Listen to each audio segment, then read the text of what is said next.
Hello les amis de la boîte. Allez, aujourd'hui, unboxing sur quelque chose que j'ai trouvé en solde chez RC Team. Et je trouve que ça valait vraiment le coup. Donc on va voir ça tout de suite. Vous allez voir ça et vous allez m'en dire des nouvelles. Donc petite commande chez RC Team et j'ai acheté une magnifique sucette rose. Donc c'est pas du Haribo, mais ça a l'air d'y aller, hein. Une petite sucette en forme aérodynamique, comme vous pouvez le voir. Je ne sais pas si elle fonctionne en 2S ou en 3S. On verra bien après avec le goût que ça a. Mais elle est vraiment très jolie, donc je vous le conseille. Et sur ce, bah, moi je vous dis à la prochaine. Allez, au revoir. On va laisser tout de suite sur la piste. Bon allez, je vous montre ce que c'est. Donc, acheté chez RC Team en solde. J'ai profité des soldes. C'est pas du tout terrain, c'est pas de la voiture de piste, c'est pas une moto, c'est pas un avion. C'est encore du crawler. Donc c'est le Charisma, le van de chez Charisma. Un châssis SCA 1E 2.1. Et c'est le Prairie Wolf, comme ils disent. Donc un petit van assez long, hein. Je ne l'ai pas vu sur la boîte, mais normalement l'empattement c'est du 324. Alors c'est, comme ils disent, alors, je sais plus où est-ce que je l'ai vu. C'est le nouveau châssis. Voilà, il est marqué ici. Non, le si, bah voilà. Le nouveau SCA 1E 2.1. Vous avez dessus un moteur 5 pôles 17 tours.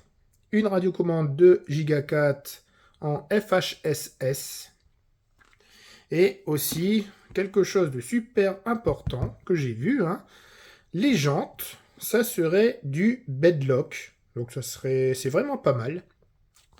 Et là, au moment où c'est que la vidéo va sortir, il y a encore du stock.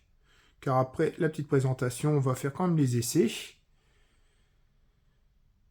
Et voilà, pour ceux qui seraient intéressés, pourquoi pas, hein, un van. Donc vous avez aussi, non ça c'est le récepteur, un variateur classique, normalement qui peut accueillir LiPo ou NiMH, il doit avoir un clips quelque part pour changer, au cas où il y a les deux. Là-dessus, la double triangulation avec des axes hyper solides, hein, il est marqué dessus. Après, il faudra vraiment voir, hein, en fonctionnement, pignon 14T. Et ici, comme vous voyez, le cerveau, mais je sais pas c'est combien il tire en poids. On verra bien combien de kilos. Il n'est pas marqué, peut-être là. Non. Bon, enfin, je vais regarder ça en l'ouvrant. Bon, allez, très important, pour ouvrir, sans se blesser, vous avez besoin d'un fidèle couteau suisse.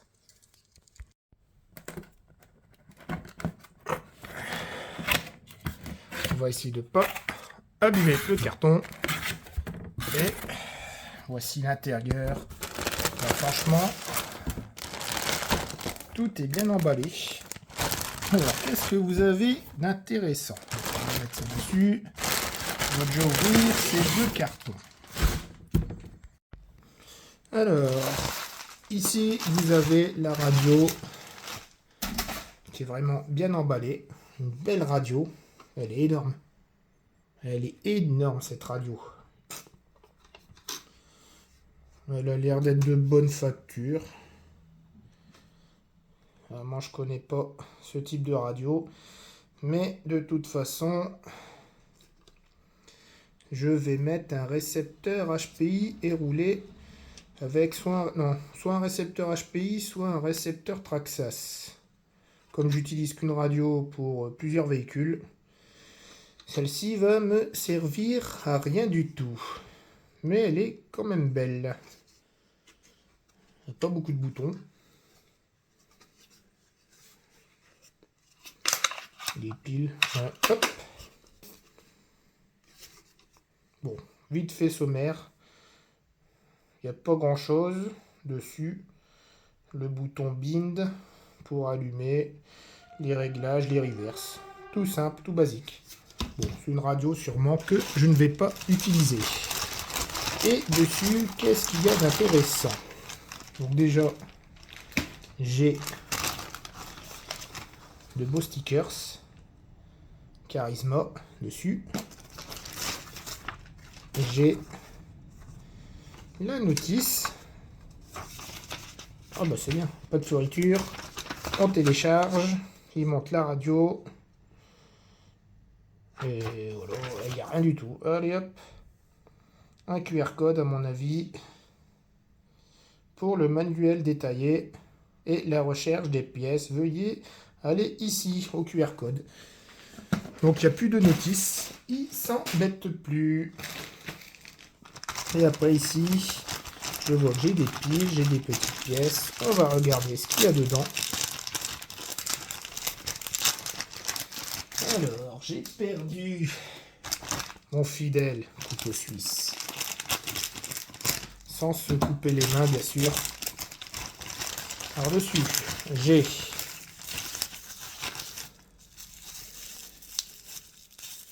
une prise de charge USB pour accu. Donc ça doit être pour les NIM MH avec prise Tamiya. Donc ça c'est bien, mais pas besoin. Hop. Ici, j'ai les pare-chocs du véhicule. Sûrement à monter. On va regarder ça de suite. Les piles et ici des pièces. Il va falloir que je télécharge quand même la notice pour voir à quoi ça sert si c'est pas monté. Allez, c'est parti. On va sortir. Il est vraiment bien emballé. Le petit.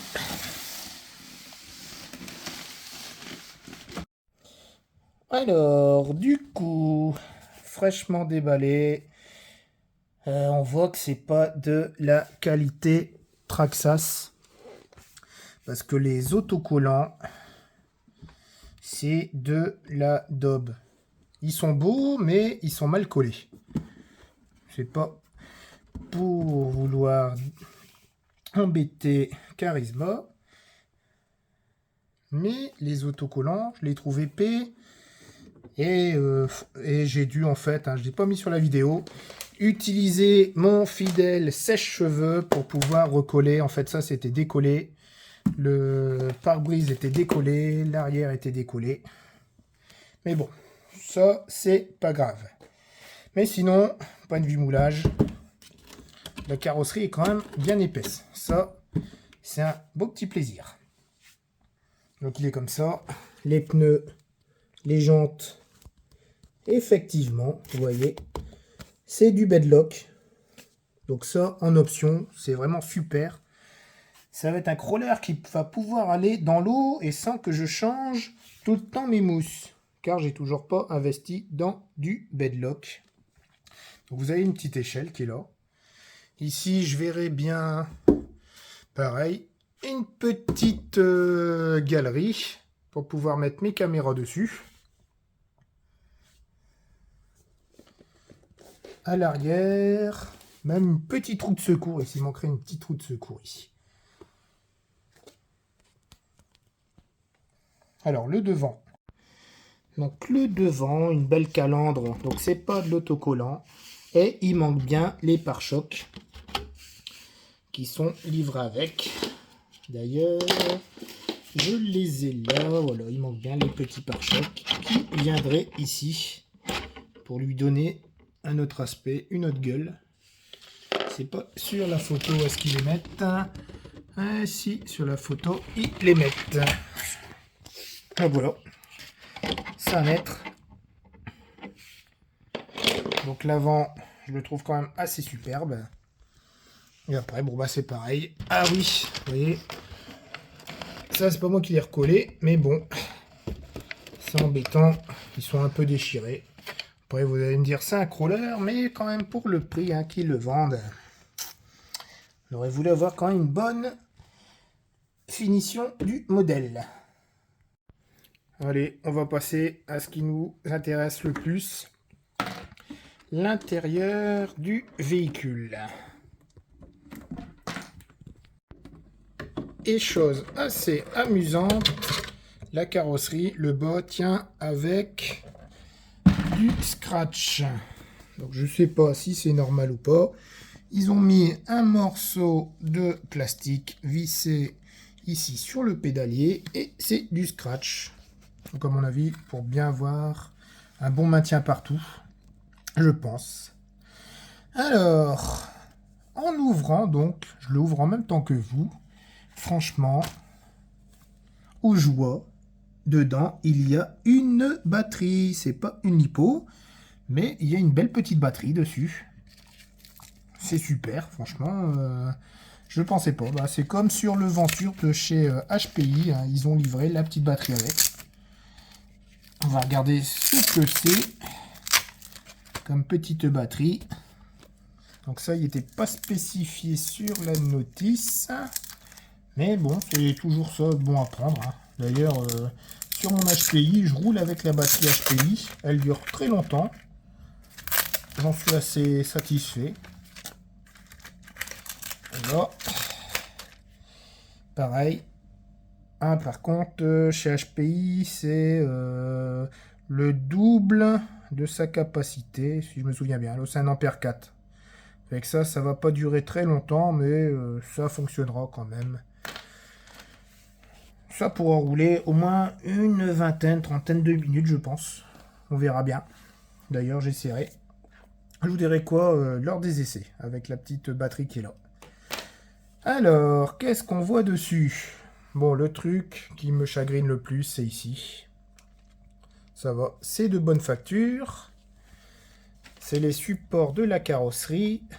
Mais c'est tellement haut que quand vous faites du crawler, hein, souvent vous faites des badoulés, ils tombent. Faudra pas, j'espère que ça tient, ça va pas casser. Bon après c'est pas des badoulés de malade que je fais, hein. Je tiens quand même à mes véhicules.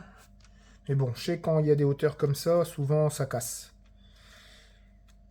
C'est un peu gênant. En fait, un big up à mes HPI Savage qui sont là. Ils ont des petits supports comme ça et c'est assez flexible, hein, mais ça peut casser. Ensuite, qu'est-ce qu'il y a dessus? Donc le petit Vario qui est là, ici. Donc, je sais pas, je vois pas si on peut le basculer en NIMH ou en lipo. Je ne vois pas du tout les petits clips. Donc ça sera à étudier. Faut que je regarde. D'ailleurs, je vais regarder de suite. Alors donc, pour le variateur, eh ben oui, il peut prendre le LiPo, le NIMH. En fait, c'est juste de la programmation dessus. Il n'y a pas grand chose à faire. Là, il est juste marqué là. Il faut faire avec les bips indicators. Donc quand c'est rouge, ça sera de la LiPo. Si c'est green, vous mettez du NIMH. De toute façon, c'est juste pour faire la coupure de la lipo pour pas que ça descende trop bas. Sinon, votre lipo, elle est morte. Ensuite, le cerveau hein, qui est placé par en dessous.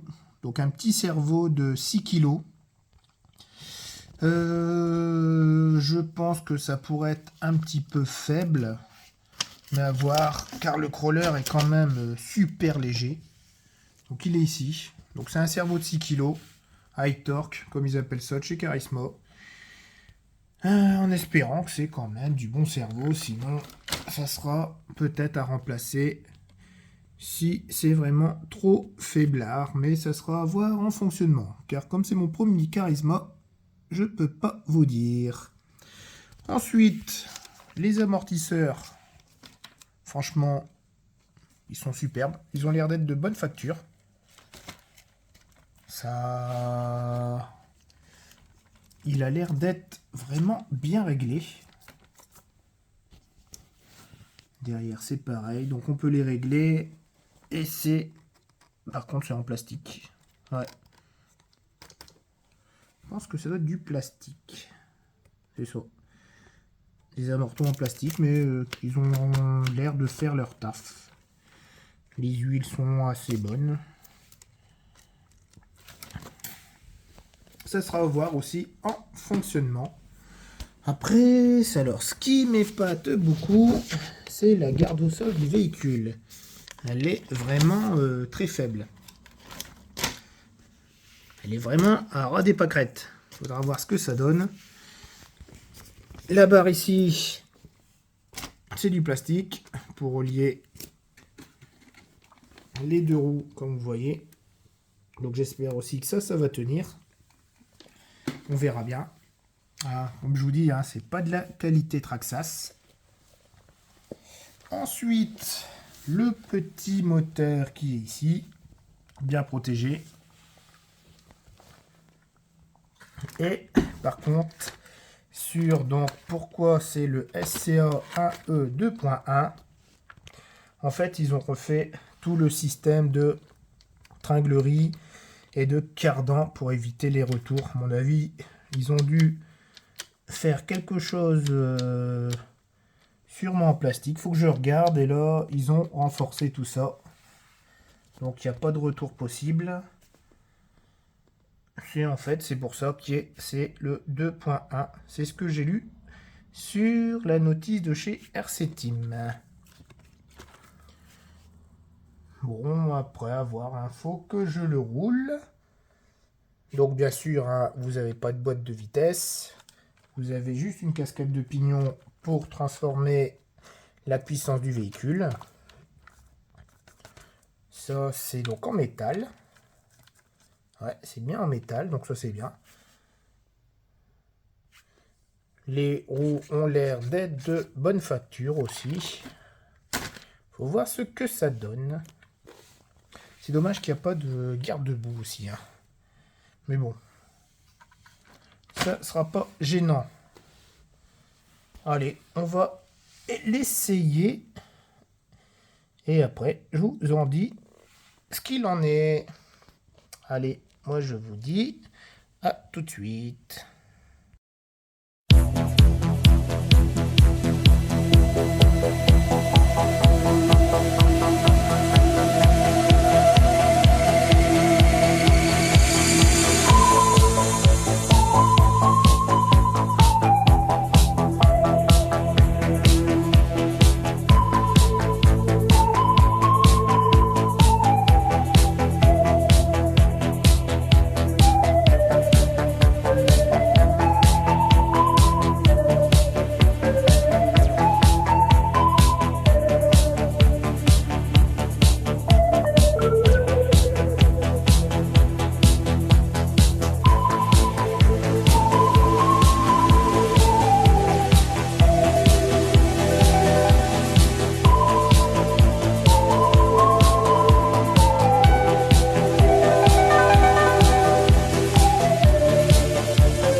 Bon ben voilà, hein, le petit run touche à sa fin.